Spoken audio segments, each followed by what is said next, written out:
Buenas. Buenos días. Buenos días, profesor.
A ver, a ver, a ver.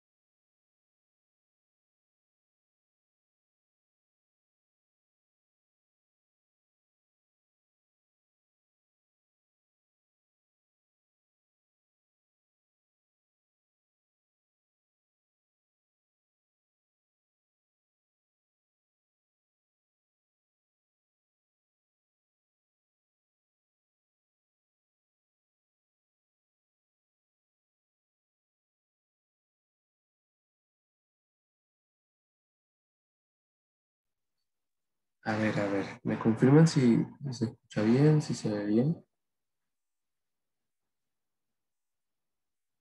Sí, profesor, se escucha y se ve bien. Ok. Ya he ido subiendo parte de la información, sobre todo de estos dos módulos inicial, lo que era un poco matemática básica y un poco porcentaje, y también lo que son procesos de fijación de precios y descuentos comerciales. Vamos a ver rapidito, por si no lo han visto. En la semana le estaré subiendo lo que son cuestionarios. Eh, o sea, eres con la compañera, se llama, a ver, la compañera Jocelyn,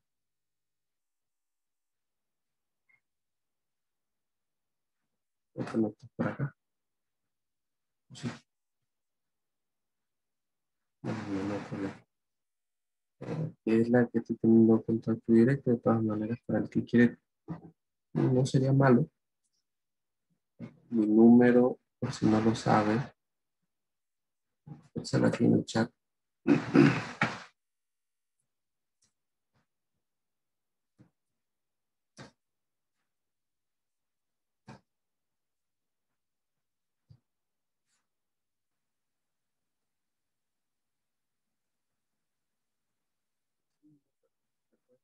Escribirme para así tener sus contactos por cualquier cosa en mi correo.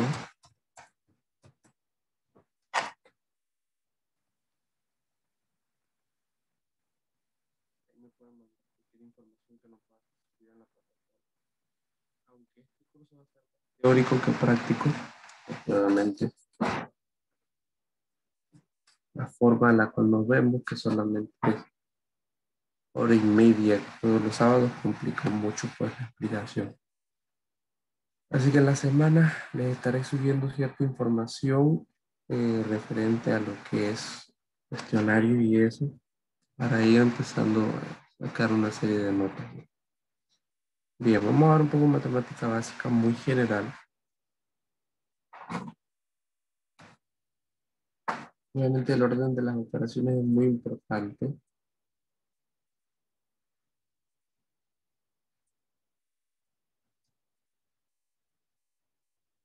Ahí está. Porque es importante entender cómo son las operaciones. O sea, cuando tengo operaciones como esta, que eso se ve a veces en redes sociales, cosas como esta, que no se sabe muy bien cuál se multiplica primero, si se divide primero, o qué es lo que se trabaja. Bueno, realmente el proceso como tal es un poco más simple. El orden es este. Siempre debe ser el orden de operaciones. Paréntesis primero, todos los paréntesis que existan. Luego, si hay exponentes, se trabajan los exponentes. Luego, si hay proceso de multiplicación y división, se hace la multiplicación y división. Y a lo último, entonces se hace lo que es la suma y la resta. Bueno, repito, primero, paréntesis, todo lo que tenga que ver con paréntesis. Luego de ahí, todo lo que tenga que ver con los exponentes, si existe algún tipo de elemento exponencial por ahí. Trabaja y luego de ahí, entonces lo que son las multiplicación y división, para entonces finalizar con la suma y la raíz.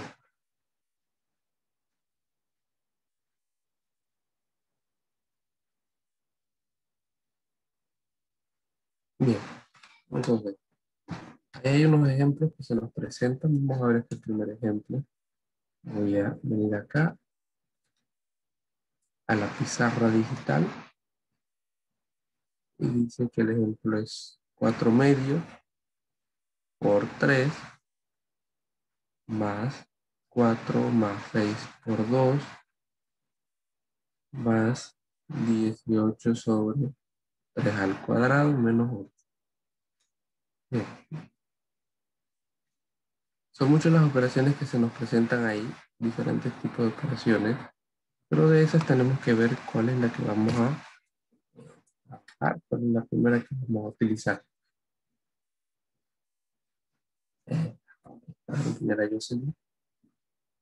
Primero, se supone que yo debería trabajar esto de aquí.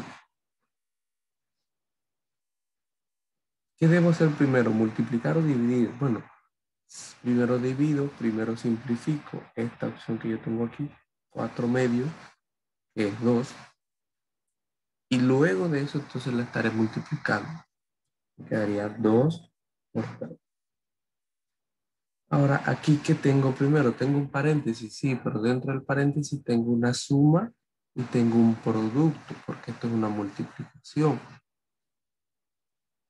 Esto es producto.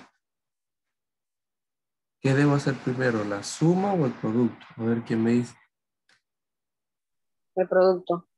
El producto, obviamente. Así que la suma se mantiene igual. El 4 ese se mantiene igual. Y aquí realizo el producto, sería 12. Un producto sencillo. Ahora, más.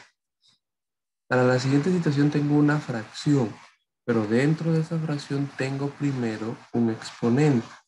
¿Qué resuelvo primero? ¿La fracción o el exponente?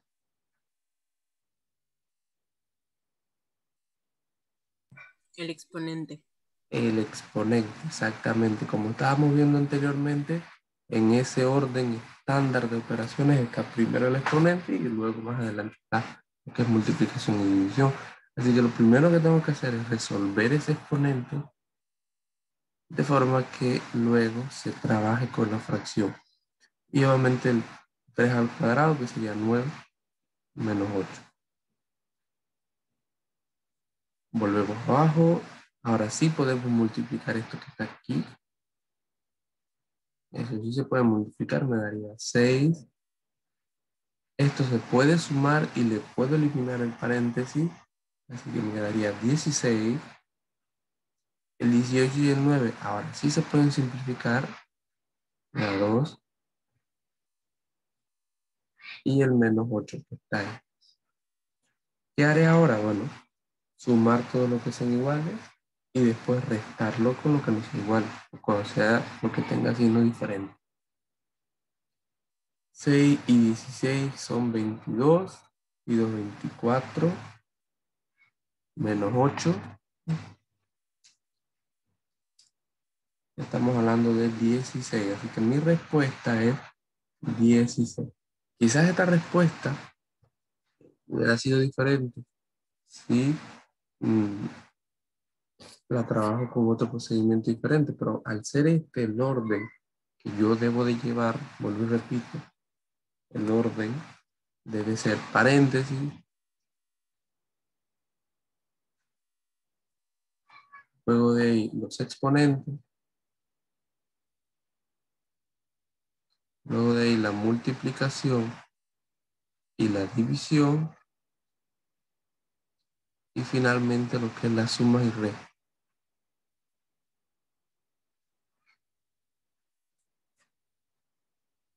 Recordándote que en el paréntesis también hay 3 tipos de paréntesis: paréntesis, corchete y llave.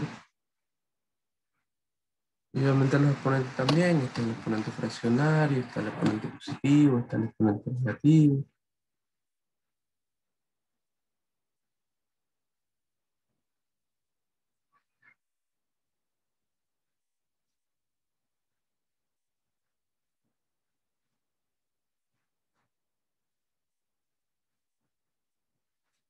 Así que bueno,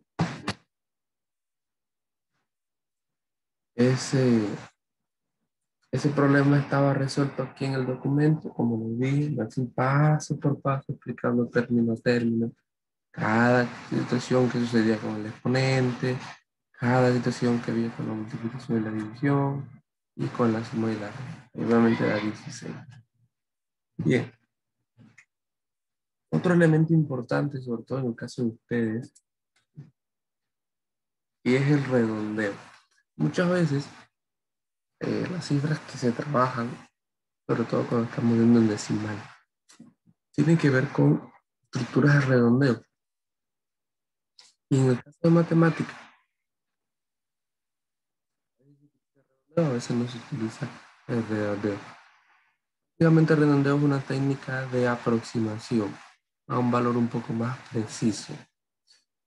Es cierto que vamos a redondear, a veces se nos pierden decimales, es cierto, significa, pero que bueno, recordemos que para redondear lo primero que yo tengo que buscar es a qué cifra yo voy a redondear.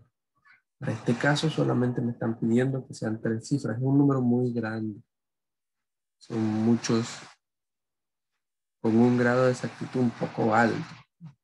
Sin embargo, solamente me la piden a 3 cifras. Como vemos entonces, el número que sigue después de ese 8, que sería la última cifra oficial, el número que justo sigue, yo tendría que verificarlo si es mayor que o igual a 5.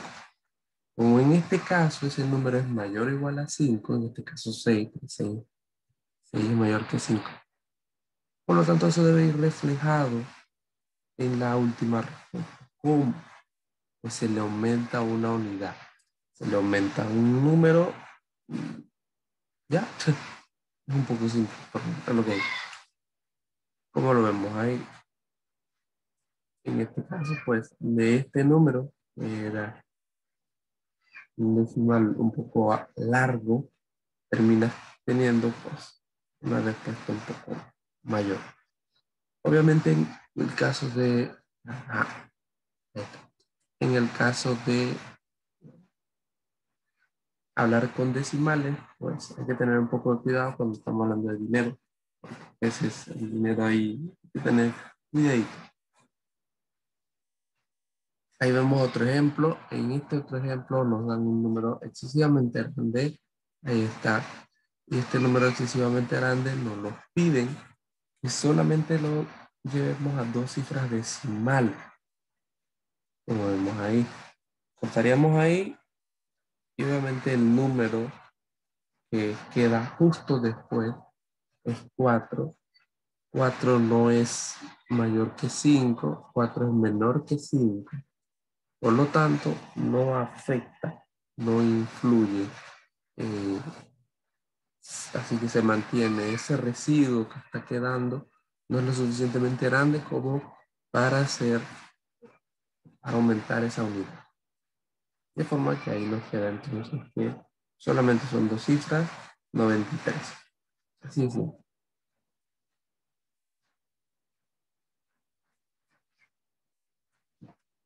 Esto, vuelvo y repito, está en la plataforma, es del módulo 1 de esa matemática básica. Un poco recordar alguna que otra cosita que se nos pide por parte de Columbus en el plan de trabajo.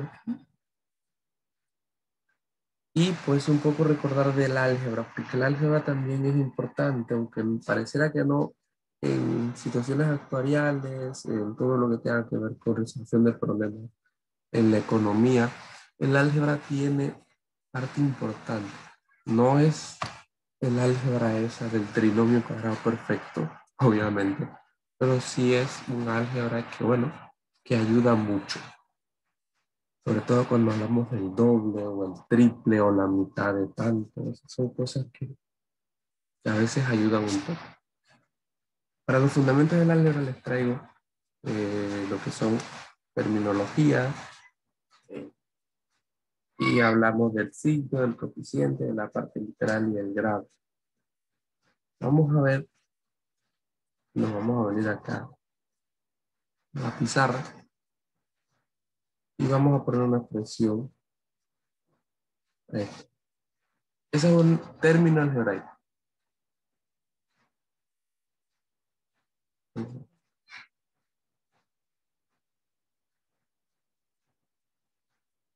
Y en ese término algebraico hay diferentes elementos. Vamos a ver los elementos. El primer elemento que se puede ver es el signo. El signo que puede ser positivo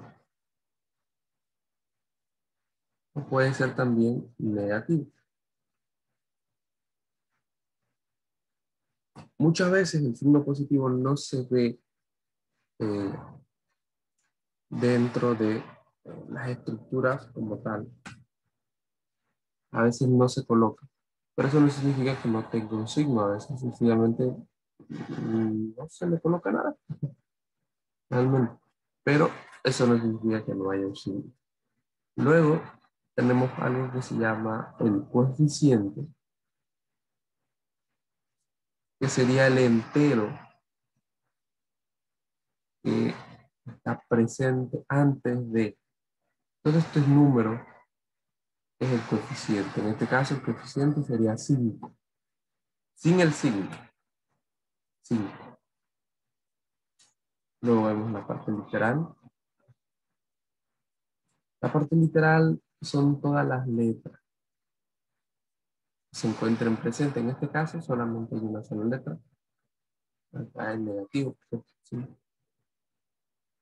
Estamos hablando que la letra es X. Para finalizar, tenemos el exponente también. que el exponente es el grado. O sea, aquel número pequeño que está un poco arriba. Y es curioso porque el exponente o el grado pueden ser de dos tipos: absoluto o relativo. Cuando yo digo que un exponente o un grado puede ser absoluto, estoy hablando que es la suma de todos los ángulos, de todos los grados.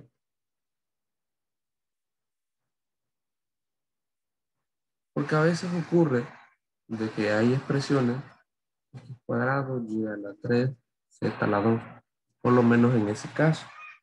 Son expresiones que tienen x, tienen y, tienen z, tienen varias letras. Y ahí entonces no se sabe cuál es. En este caso el grado absoluto o el exponente absoluto sería 7. Porque estaríamos sumando 2 más 3 me da 5, más 2 son 7. El grado relativo o el exponente relativo es en relación a una letra.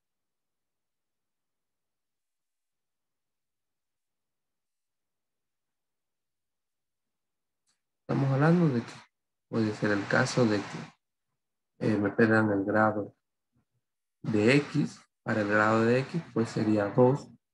Si me piden el grado de Y sería 3. Si me piden el grado de Z entonces sería 4. ¿Ok?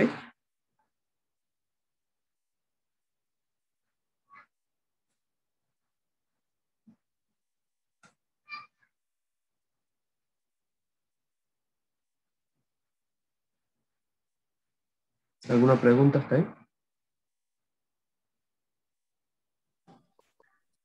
Por ahora no, profe. Ok, súper bien. Mira, cuando hablamos del álgebra en relación a lo que es eh, esta estructura de financieras, instituciones actuariales y eso, ocurre algo muy interesante. Y es que hay expresiones que se utilizan comúnmente, que nosotros las podemos llevar a matemática, pero que a veces ni cuenta nos damos que es matemática. Ponte un ejemplo. El doble. Creció el doble. Tenía una estructura y creció el doble. Ese doble, cuando me hablan de doble, es 2x. El triple, 3x.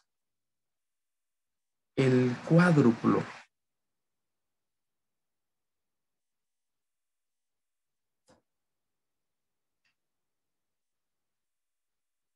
4x. La mitad,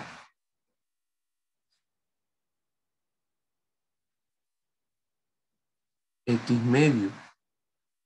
Un tercio, x sobre 3. Una cuarta parte o un cuarto, x sobre 4.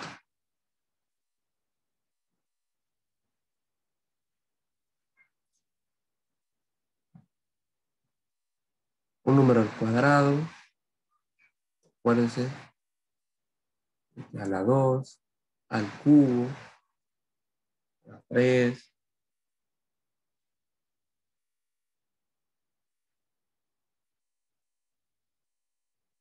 Y hay veces hasta donde tenemos problemas, en donde se nos habla de números consecutivos. Es x, x más 1, x más 2, x más 3. El número par, los números pares, 2x. Así se define un número par. Números impares, 2x más 1. Son formas de terminología algebraica que se puede utilizar.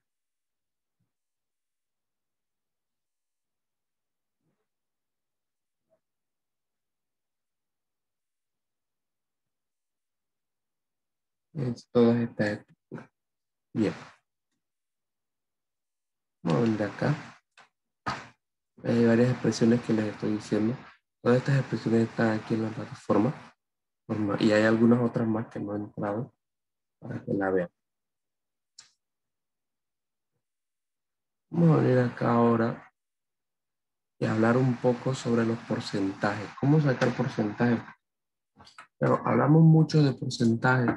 Casualmente yo anoche estaba ayudando a un estudiante en estadística y veíamos porcentajes ahí, que me pedían la probabilidad, pero en porcentaje, lo cual se le llama también quebrado. O sea, cuando se habla de quebrado, es un término que ya no se utiliza mucho, pero de todas maneras las fracciones, estos quebrados. Me sorprendió cuando vi el plan de trabajo de Columbus, que fue como que quebrados, en serio. Tengo rato de no escuchar la palabra quebrado. Bien, un quebrado es una fracción. Las fracciones nos ayudan para representar cosas que son un poco más difíciles de trabajar en la vida diaria, un poco más complicado.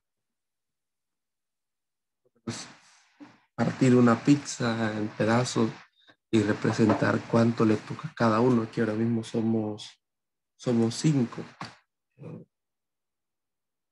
Bueno, si quiero partir una pizza familiar entre los 5, tendría que ver cómo hago para ser lo más equitativo posible.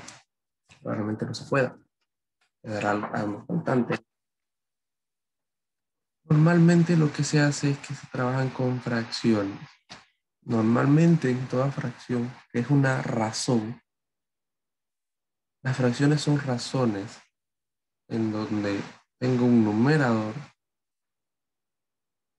y tengo un denominador. Normalmente los numeradores vamos a hacerlo con su color, es la parte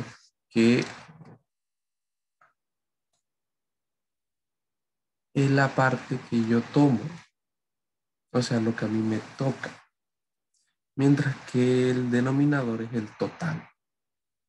Siempre el denominador va a ser el total, así que yo siempre puedo representar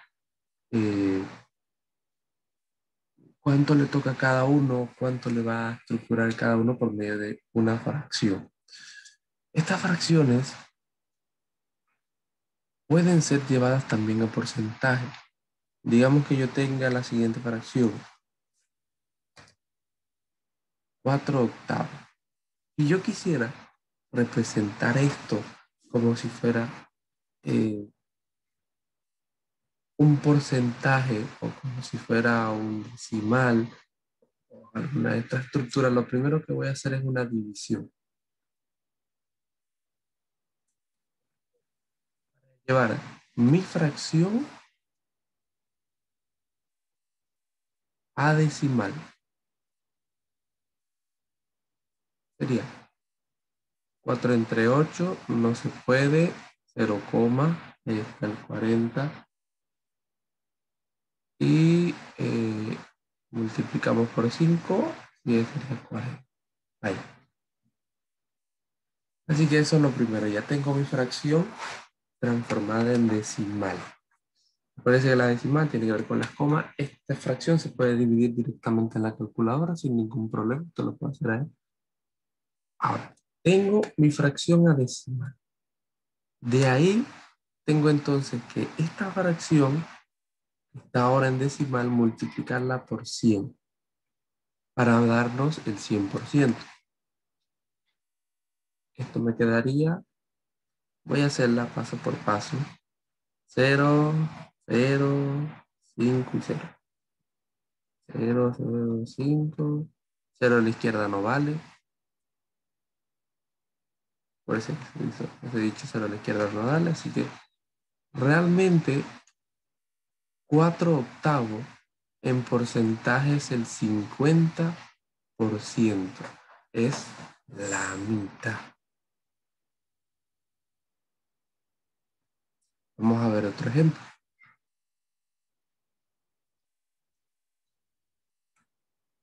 2/25. Ahora es una fracción un poco más diferente, un poco más difícil de analizar. Sería, pues,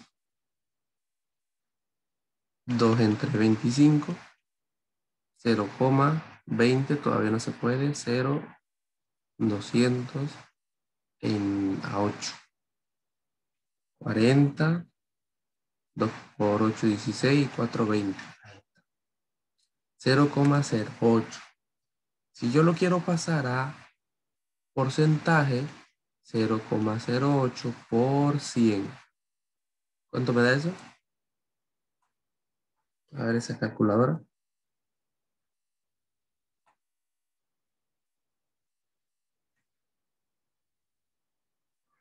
0,08%. 8. 8. Por lo tanto, estamos hablando de que 2/25 es el 8%.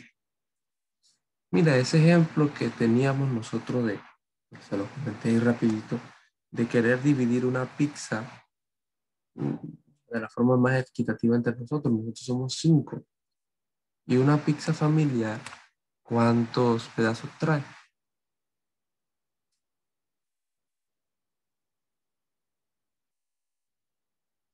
Jóvenes, ¿cuántos pedazos trae una pizza familiar? Creo que 12.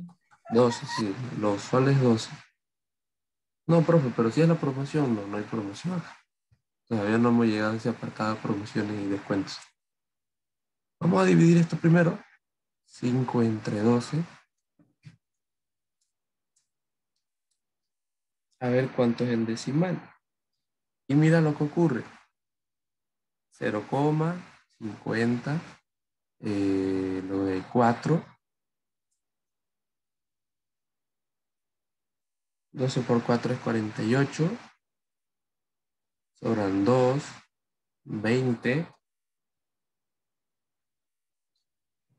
No se puede, así que sería 1, 12, 8. Añado un 0. Y luego de ahí va a suceder lo siguiente. 6, 6, 6, 6. Punto, punto, punto. O sea, va a venir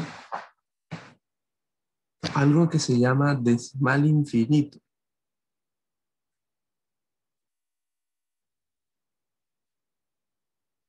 Todos estos decimales que yo tengo acá son decimales finitos. O sea, que llegué ya hasta un punto y 0, 0.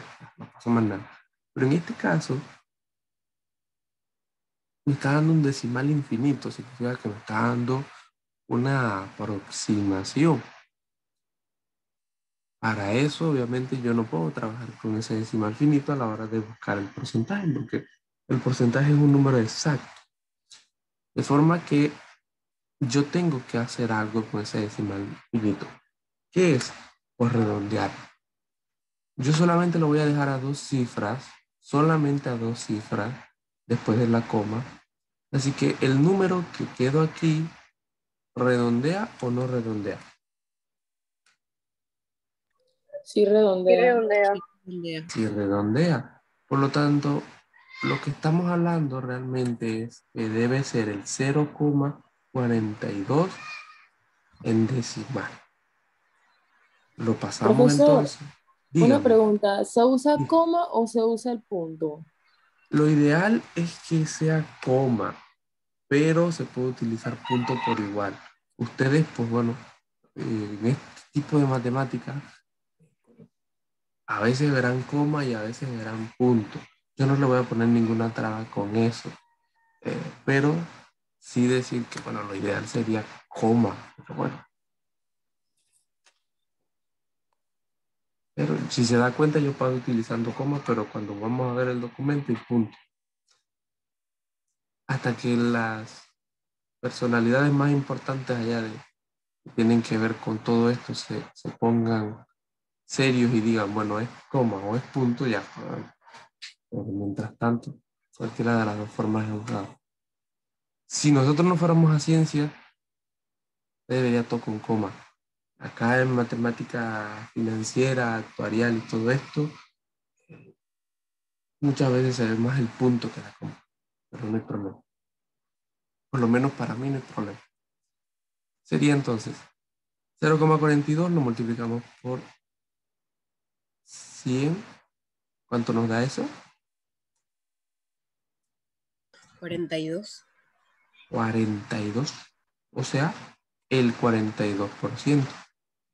Si nosotros quisiéramos equitativamente compartir una pizza entre nosotros 5, para que cada uno le toque la misma cantidad, debe ser aproximadamente el 42%.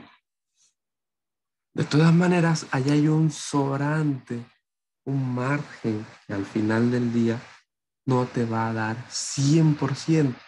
¿Por qué? Por esto. Va a haber ese sobrantito ahí que queda.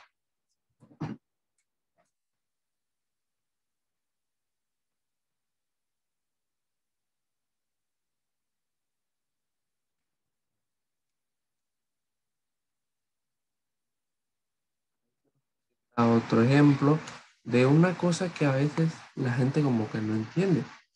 Porque si ahora mi fracción sería 7/4, bueno, yo quiero ver cuánto se representa esto.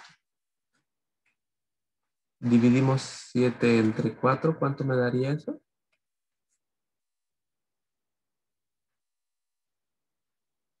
Hágalo por ahí con alguna calculadora, ya sea con el celular o 1,75. 1,75. Eso es lo que nos daría. Si eso nosotros lo multiplicamos por 100, ¿cuánto sería el porcentaje?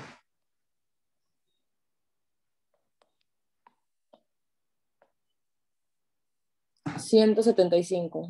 175%. Y hay gente que se queda con el pensamiento de que pero, si el porcentaje no llega hasta 100, ¿qué significa que ese porcentaje sea mayor del 175?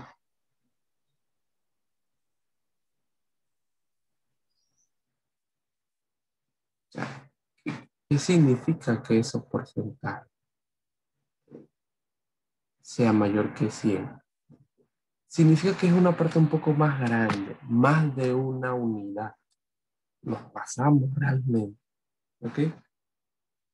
Ese resto, si nos damos cuenta en esta fracción, es un número mixto realmente, 7/4.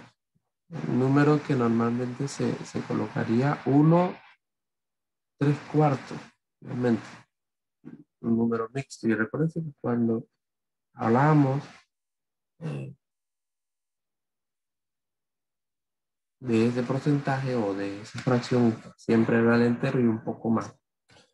De hecho, le puedo decir, cuando hablamos del 200%, el doble de algo, el 300%, el 300 de algo.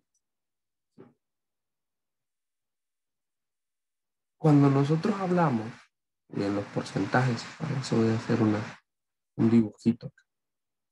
Cuando nosotros hablamos de un porcentaje, un pedazo de pizza que me comí, si el porcentaje es menor que 100%, 100%, cabe a un trozo, o sea, es un pedazo de la pizza, como estábamos viendo antes, del 42%, que es menor que el 100%. Claro, es un pedazo de la pizza. Pero si el porcentaje, como es ahora, es mayor que 100%, ya ahora está diciendo que es realmente un poco más. O sea, es una unidad, que sería una pizza, y otro más, otro excedente, que ya realmente no es un solo, sino un solo y otro más. ¿Ok? Por lo menos a veces en los animales ocurre esto y en los niños también ocurre esto, de que el crecimiento es el 200% después de ciertos meses. Eso es porque se está duplicando su peso, está el doble de grueso.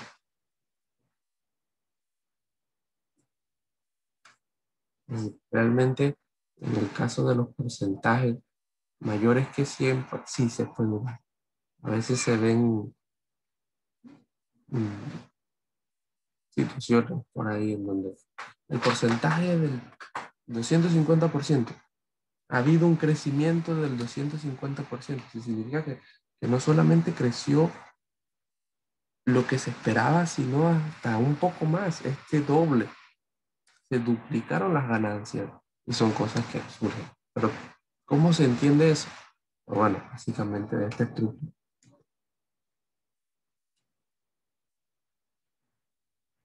Me gustaría que hicieran, ya para finalizar con este tema de los porcentajes y eso, un octavo.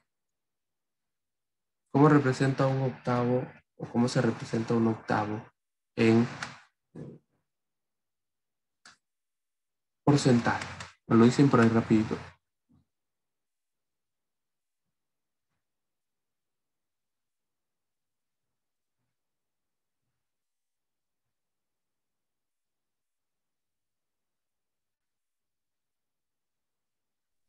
12.50%. 12.50% o 12,5%. Ahí está. Es el 12.5%. Porque los porcentajes eh, pueden ser también en decimal. No necesariamente los porcentajes tienen que ser exclusivamente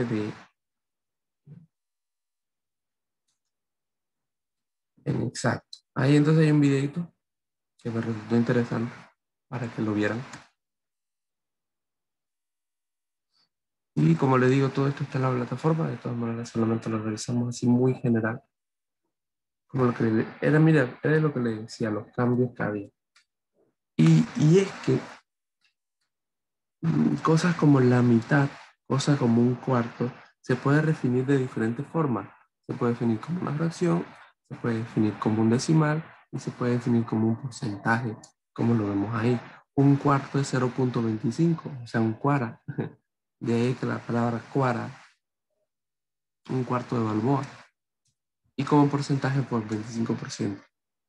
Hay diferentes fracciones, miren lo que lo tengo acá, donde se los presento a modo de decimal, a modo de porcentaje, a modo de fracción.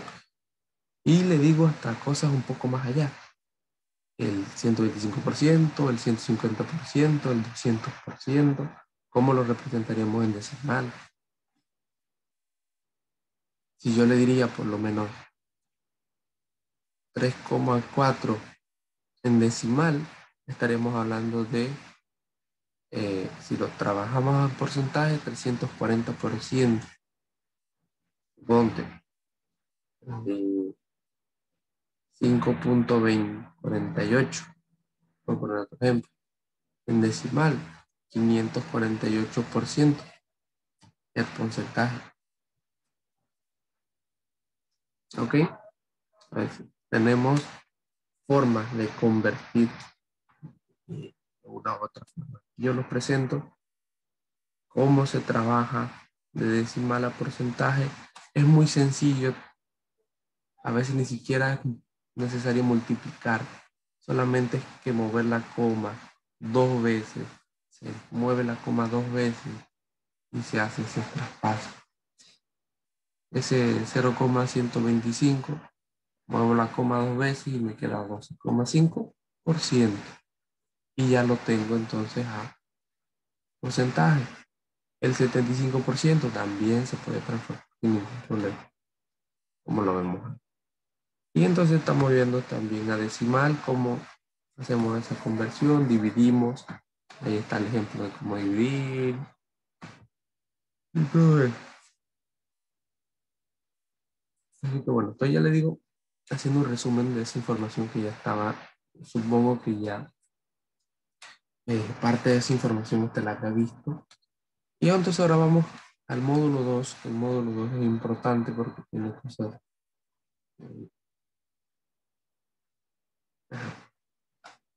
Y es que tiene que ver con la fijación de precios. Los precios son importantes en el día a día, en ese mundo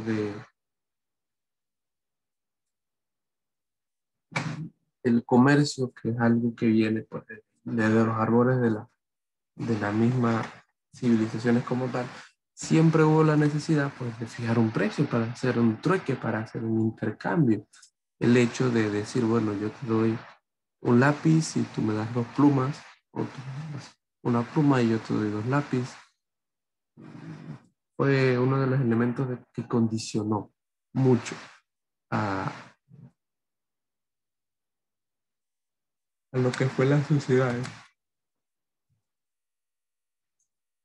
Por lo menos la fijación de precio por costo plus eh, se utiliza cada vez menos, pero bueno, como lo dicen ahí en 1922, Ward Hanson en Inglaterra demostró que la tasa de uso de este tipo de fijación de precios por parte de las empresas del Reino Unido era del 80% antes de la Segunda Guerra Mundial y dio un 70% de entre 1970 y el 59% a finales de los 80. Eso da algunas desventajas. El método ignora algunos precios, sobre todo relacionados con la competencia. ¿Ok? Este proceso de fijación de precios tiene que ver más que nada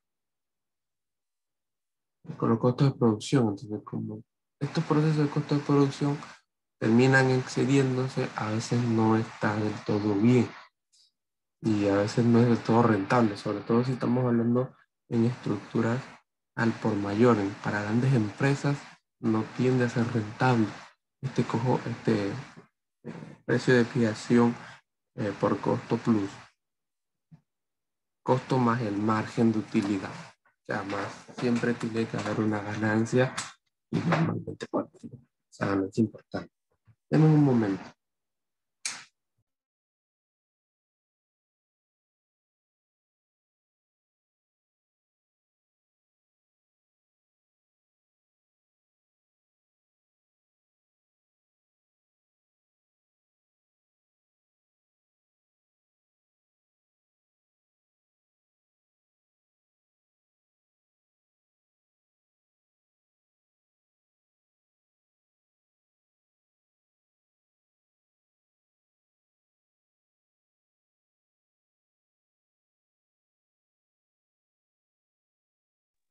Bien, vamos a ver el principio general de todo esto, de este proceso de fijación de precios. Eh, la idea principal de todo esto es asegurar un margen de ganancia, ¿ok? Mediante la fijación, pues, como lo dice ahí, de un margen sobre la venta. O sea, tenemos un precio base, ese es el precio el cual nosotros compramos el producto al revendedor o al productor primario, y en base a eso nosotros le añadimos un excedente, un margen, el cual nos va a producir ganancias. Eh, nosotros tenemos ahí diferentes, en esta gráfica tenemos diferentes tipos de productos, ¿verdad? Producto A, producto B, producto C, D, E. Y en esos nosotros tenemos nuestro costo y en base a ese costo nosotros le damos un marco de un margen de ganancia. Para alcanzar el determinado, como lo dice, objeto de aumento, una empresa establece un precio mediante una multiplicación, como lo vemos ahora, del precio estimativo por el margen sobre el cual la venta se desea. Normalmente es un porcentaje. Si usted quiere, pues, hacer una ganancia, bueno, pero por cada, ¿qué te digo? Por cada conflate que quiero vender, yo quiero ganar pues el 10%, o quiero ganar ese 5%, o quiero ganar tanto. Y en base a eso, bueno, le doy un precio plus. Normalmente, F es el costo fijo, V es el costo variable y M el margen sobre SA. Y se tiende a utilizar esta fórmula. El precio de un producto tiende a ser 1 más M por F más V por S entre S. Acuérdate, F es el costo fijo, el costo que te van a dar a ti. Lo vamos a vender pues a 20 centavos la unidad. al por mayor, obviamente. V es ese costo variable por la unidad. M es el margen sobre la venta que tú quieras. Ese margen puede ser 5%, del 2%, del 3%. S, la cantidad estimada en venta, lo que se espera vender. Y obviamente, pues el producto y estructura. Así. Mira, esta idea de fijación de precios a mí siempre me ha parecido interesante por lo siguiente. Quizás ustedes son un poco nuevos. ¿Cuántos años tienen ustedes? Yo 25, profe. 25, ok. A ver los otros, las otras. Yo tengo 22. Yo 22, 20. 20. ¿No? Ocurre, yo soy mayor que ustedes, un poquito más. Antes, yo no sé si la compañera Jocelyn se acordará, antes había muchas abarroterías. El panameño pues tenía su tiendita, pues la tienda normal. Y estamos hablando antes del 2000. Yo soy de por allá del 90 y tanto. Eh, y es curioso porque después de un tiempo, cuando empezaron a venir los chinos tumbaron totalmente con esa empresa de abarrotería. O sea, tumbaron con las abarroterías. ¿Por qué? Porque la gente decidió, en vez de comprarle al vecino, o en vez de comprarle al amigo de toda la vida, terminar comprándole a un chino que no conocía y que la gente se queja mucho de que los chinos muy caros, que los chinos esto, que los chinos. Y eso tiene que ver en un principio matemático muy sencillo. Más allá del hecho de que la comunidad china tiene todo un andamiaje de trabajo ahí entre ellos mismos y una microeconomía, la cual sería muy interesante analizar más adelante.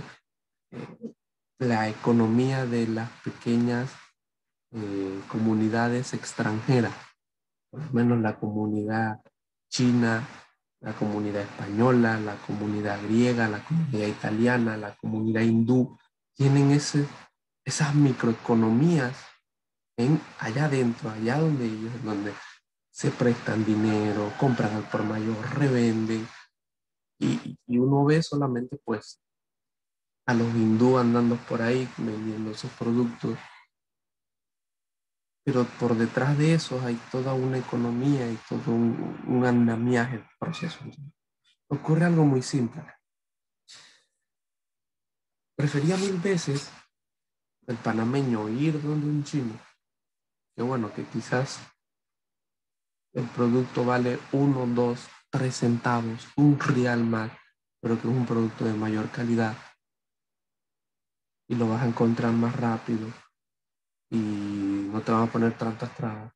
A venir entonces después al otro lado, donde el panameño, pues bueno, el producto no es muy bueno y si tienes que volver a cambiarlo te va a poner trabas, te va a poner pero. Esa idea muchas veces pues ocurre. Hay un problema aquí y vamos a verlo acá en la plataforma, la pizarra. Y el problema nos dice lo siguiente. Hay una empresa la cual tiene unos costos fijos de $900. El costo fijo F es de $900, es el costo base. Y tiene un costo variable de $1 por unidad. El costo variable es V, dice que es $1 por unidad. O sea, hay una varianza ahí en donde a veces se puede ganar $1. Ese es el costo que usted le da a veces. Yo no sé si a usted le ha pasado, y es que a veces cuando uno va al chino, oye, ¿cuánto vale eso? 12.99. Mira, que tengo 12.50. Bueno, dale, pues llévatelo así. No me preocupes, dale. Quizás no le pasó, a mí sí me ha pasado. A ver, dice, la empresa tiene una estimación, eso es lo que yo le digo el costo variable, o sea, esa variación de precios en donde uno se puede ir Este costo variable está muchas veces condicionado, por lo menos en el control de precios, no puedo colocar el costo variable, no se puede. La empresa estima vender 100 unidades. La estimación que tiene la empresa es de 100 unidades. Ahí entonces podemos tomarlo con proceso de logística, que tenemos que analizar allá las unidades y todas estas cosas.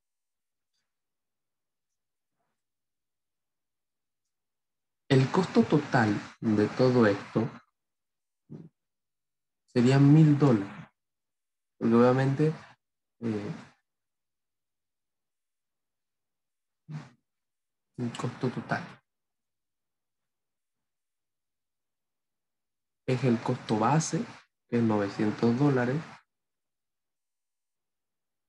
más la multiplicación de las unidades o el variable de las unidades por la unidad total, o sea, 1 por 100. Estamos hablando de $900 más $100. Acuérdate, este es el precio variable. Ese es el posible margen de ganancia que tú puedes tener. Así que la totalidad sería $1000. Ese es el costo total que nos genera. Por lo tanto, podemos decir que aproximadamente para las 100 unidades, el costo o la relación que vamos a tener para la empresa va a ser de $10 por unidad. Eso es en condiciones normales. Una estructura muy sencilla.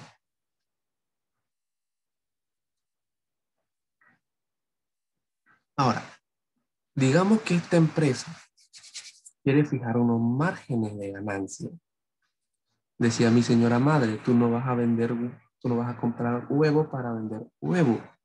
Tú quieres alguna ganancia siempre. Y ese margen sobre la venta de cada producto quieren que sea del 30%. ¿Ok?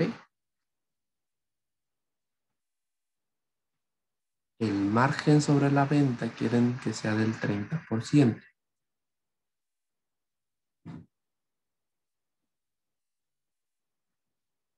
Ahora, vamos a ver entonces el precio, cómo debe ser para cada producto. Lo primero que vamos a buscar sería el porcentaje que tiene que ver con 10. Para eso hacemos una multiplicación muy sencilla.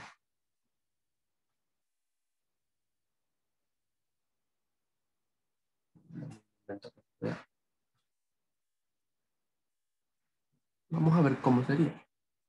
El precio dice que es 1 más M por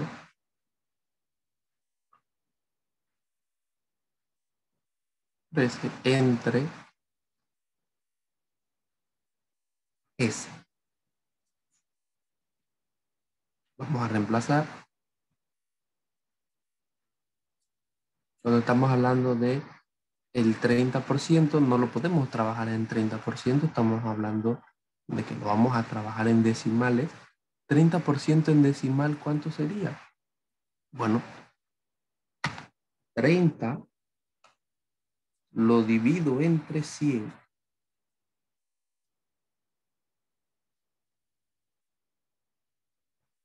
Entre 100. Y eso me da 0,3 en decimal. Así que ese es el margen, 0,3%. Ajá.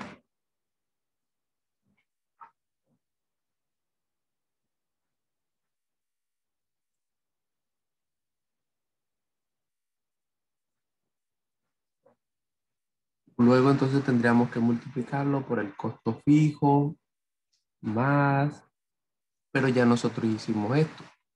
Esta multiplicación que yo tengo aquí es el costo total. ¿Ok? Porque sería el costo fijo, que es $900, más el valor de la unidad por la cantidad de unidades. Lo puse al revés. Un momento.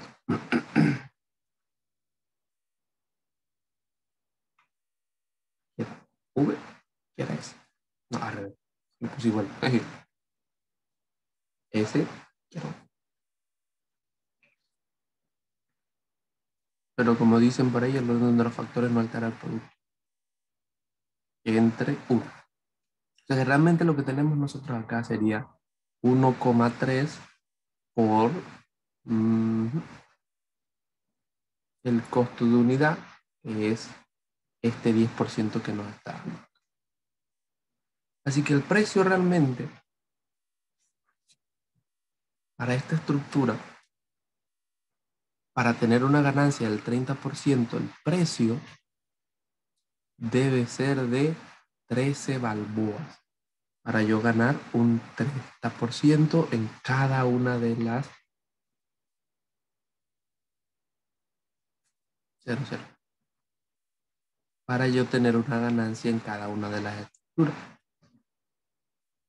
Esa ganancia, si yo quiero ver cuánto va a ser, muy sencillamente yo lo multiplicaría por el total de unidades. De la siguiente manera. El porcentaje de ganancia por las unidades. O sea, 0,3 por 100.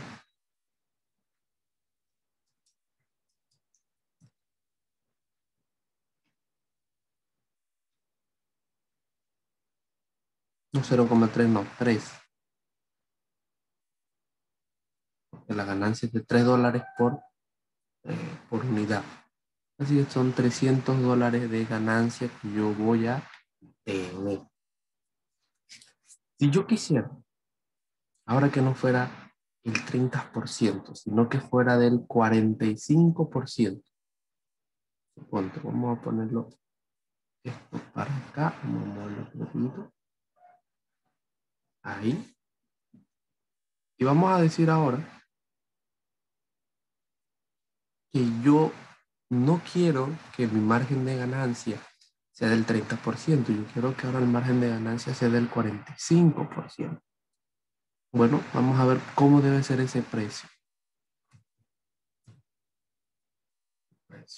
El precio debería ser 1 más 0,45 por el precio por unidad, que sería 10. ¿Cuánto me daría eso, jóvenes?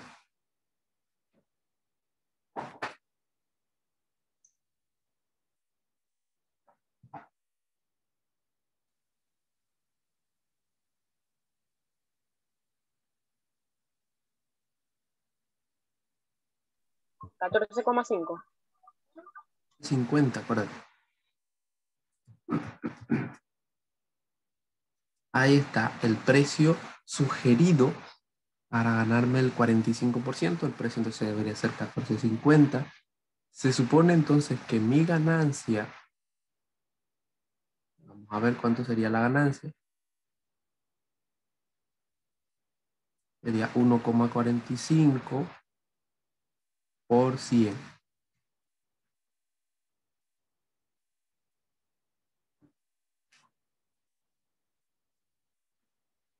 Bueno, no, perdón. 1,45 no. 4,50. ¿Por qué 4,50? Porque es la diferencia, acuérdense. El precio por unidad entre el precio que yo voy a colocar, la diferencia de 4,50.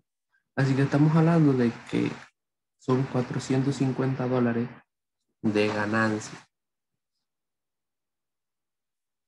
Ahí entonces yo puedo hacer un análisis aproximado de los precios. Hay mucha diferencia si se da cuenta. Si el precio sugerido inicialmente es de $13, o si el precio sugerido es de 14.50. Y ahí entonces uno como empresa debe de analizar hasta qué punto vale la pena para mí poner el precio de 13.50. Yo por lo menos si soy el encargado de fijación de precios de una empresa, yo digo, ok, bueno, te presento el precio a 14.50, pero busco alguna estrategia diferente. Ocurre mucho, por lo menos no tanto en la capital, porque en la capital hay una demanda muy grande, pero a veces en el interior ocurre. Yo soy de Los Santos, así que por ese lado sí tengo un poco más de idea de que, claro, esa diferencia de que tú puedes comprar algo aquí o lo puedes comprar yo te digo, en Chitré, suponte, o en La Chorrera, por lo menos, un lugarcito pequeño, o puedes ir al mismo Chorrera o a Raiján o algún otro lugar. Y te tienden a colocar o te aumentan los precios, pero como si fuera un pasaje, ¿sabes? Y al final terminas teniendo lo mismo comprándolo aquí que yendo a un lugar que está un poco lejos, que vas a gastar pasaje, que vas a gastar tiempo, y que al final cuando tú ves entre el precio que te están dando allá, más el pasaje y todos estos gastos, terminas teniendo lo mismo, el producto y hasta a veces un poco más. Entonces, ahí juguetear un poco con eso. Así es, eh, ya para finalizar, porque ya el tiempo se nos fue un poquito, como nos dimos cuenta, la fijación de precios por costo plus eh, es una forma fácil, una forma rápida de calcular precios, una forma que no es que no tenga eh, dificultades, pero sí tiene un grado de situación. A veces hasta te colocan un tanto por ciento y todas estas cosas, ¿verdad? Sobre todo en las empresas minoristas, ¿ok? Ese margen ayuda mucho. Las micro y pequeñas empresas que quieren aumentar el capital, pero hay que también tener un poco de cuidado, porque eso no, como lo estaba diciendo, este proceso de fijación de precios no toma en cuenta la demanda, o sea, no toma en cuenta la competencia. Es un costo en base a el revendedor. En ese sentido, eh, no toma en cuenta otras estructuras, porque ocurre a veces en donde la misma demanda, la misma competencia entre una empresa y otra, terminan bajando los costos y esto ayuda al consumidor.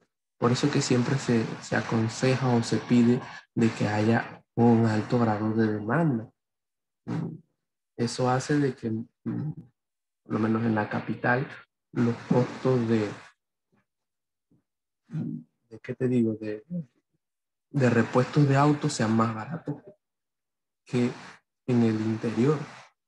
¿Por qué? Porque hay muchas más empresas, hay mucha más demanda, hay muchos más talleres y obviamente ahí el que cobra caro pues se complica un poco.